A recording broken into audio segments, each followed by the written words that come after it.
Star Citizen has been all about money for too long, but no more.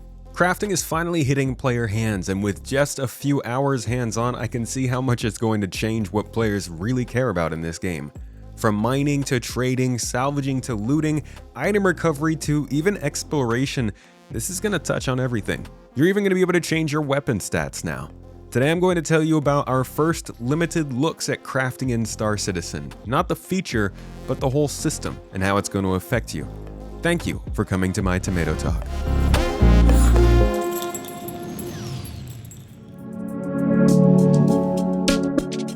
So I and many others have played with crafting for a few hours now, and while we're under NDA and can't show you footage, well, we can talk about it. And I will say, if there's one thing crafting is going to do to Star Citizen, it is shifting the power dynamic more towards preparedness and industrial gameplay rather than just ships and guns. It looks like the system that's going to finally make more than just money matter. First, item differentiation.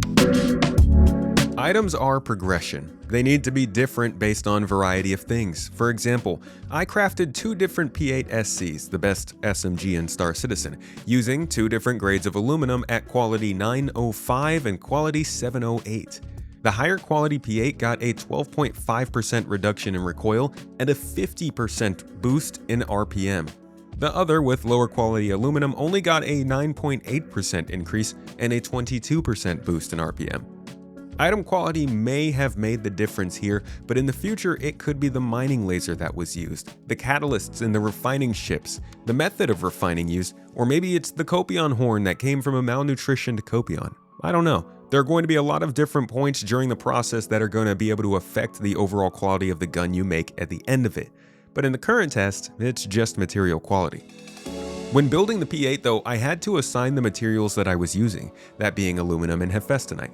So I put them on the different parts of the gun. The stock was one material, the barrel, and the frame were another.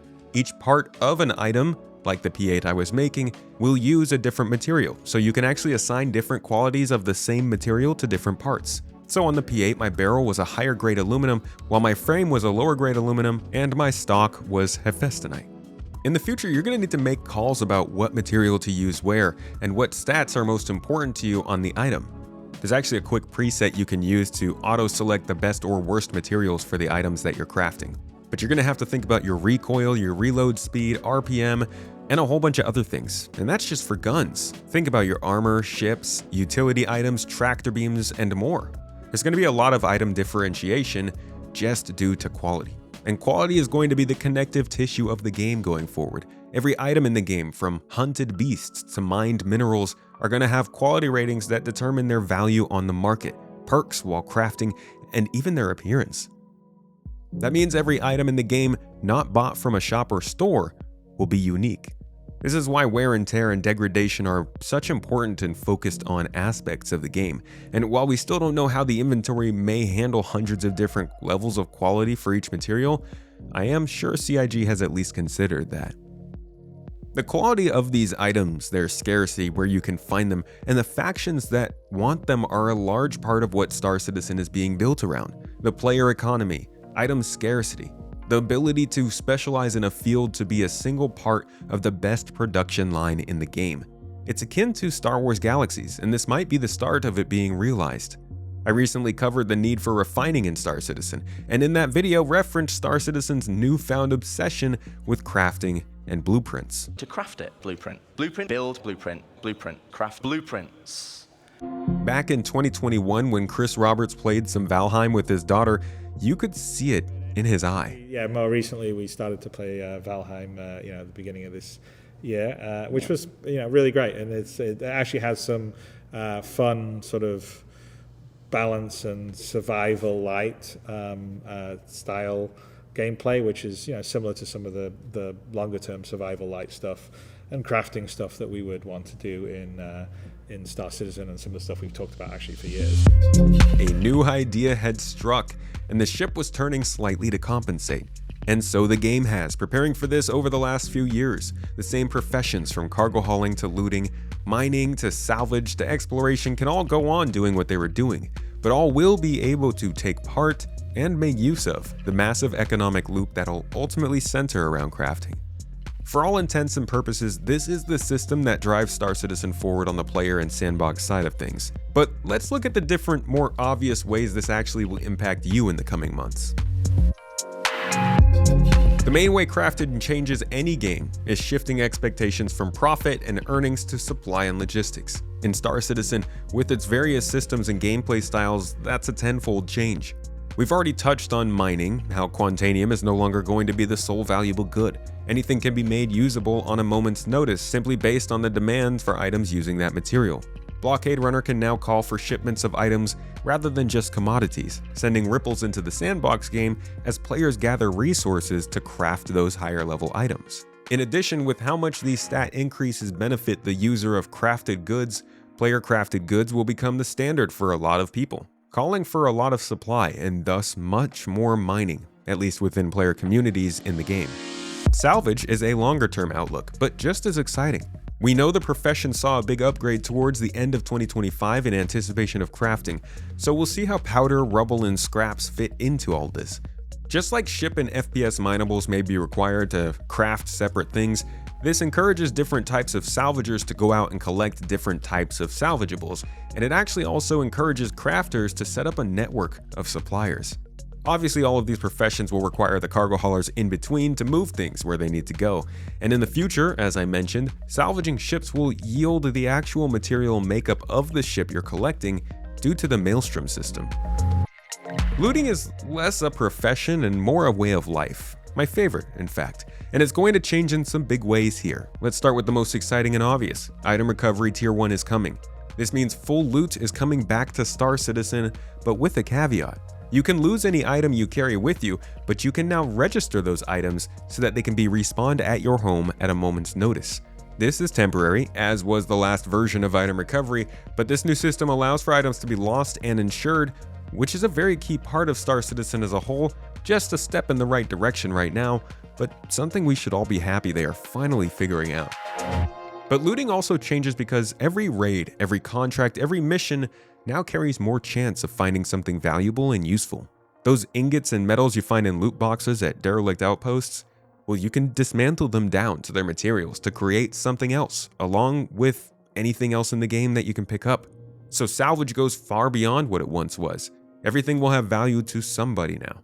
Minerals, Copion horns, Rantadung, Pico plushies, anything you find in the game can be used for something or broken down into other things that can be used for something. And this applies to anything that can be found on any player or NPC flown ship out there. It is the ultimate looters/hoarders paradise. All of this to say, orgs are going to get supercharged from this. The amount of materials and coordination that will be needed to supply an org with standard issue will make for its own regular activity. But being able to start offering these services to others will open up some interesting opportunities as well. With blueprints being tied to the player and the only way to craft a specific item, groups are going to start to elect those who can do their crafting, and logistics, storage, and industrial solutions are going to become paramount to anyone looking to acquire the best of the best. A player economy will start to develop from this, and potential battles may start to be fought for certain resources. But simply adding crafting is not going to be quite enough. There are still some things that need to change in the game to support this. Social tools, for one, need to take a step up. From voice chat to looking for groups to org tools, we're going to need the ability to coordinate in order to start taking on more complex gameplay like this in a game like Star Citizen. The economy also might form from crafting, but these crazy exploits and the constant fear of a wipe are going to hamper that effort in addition to poor persistence between updates. CIG is really going to need to get persistence under control, or the novelty of player-made items is going to wear off within months. Exploration could piggyback off of crafting as well. I talked about this over on the second channel recently, because now this requires citizens to go out and actually search every corner of the verse for the highest quality materials to make the best items and ships. But until we can save map markers and share them with others, that's not going to mean much. Then there's the inventory. Built for a game that barely even had loot to pick up. The inventory is incredibly outdated. I'm surprised it wasn't tested alongside this crafting test, because there are just too many timers, quality levels, parts, and items to keep track of for the basic inventory that we have. I actually do expect to see it in game in the next month or two. Latest news is that it's getting bug fixed from the latest month report. Crafting honestly is in a position to completely shift Star Citizen and most of the professions in it, but we can already see the key fixes that this game needs in order for this to be the true center of the game. Crafting in Star Citizen takes power away from guns, bullets, and bombs, and gives some of it to miners, salvagers, and haulers, to preparation. This is another shift towards industrial gameplay for the game, and a way to scale and invigorate player trade and customization. It is a huge moment for Star Citizen as it moved more towards a sandbox with consequences, and it's performing well in these first tests. There are some confusing aspects of it, like the way they label items, and how FPS minables are different from regular commodities.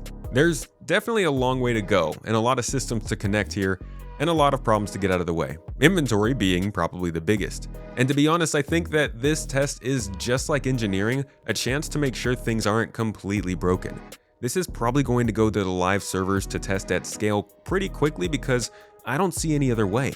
They're trying to test out crafting, material quality, material acquisition, item dismantling, and anything else that's situated in those actions. So they're going to need to get a lot of hands on deck here, and I think they're going to want the entire community working on it pretty quickly. So keep an eye out for it more in the coming weeks.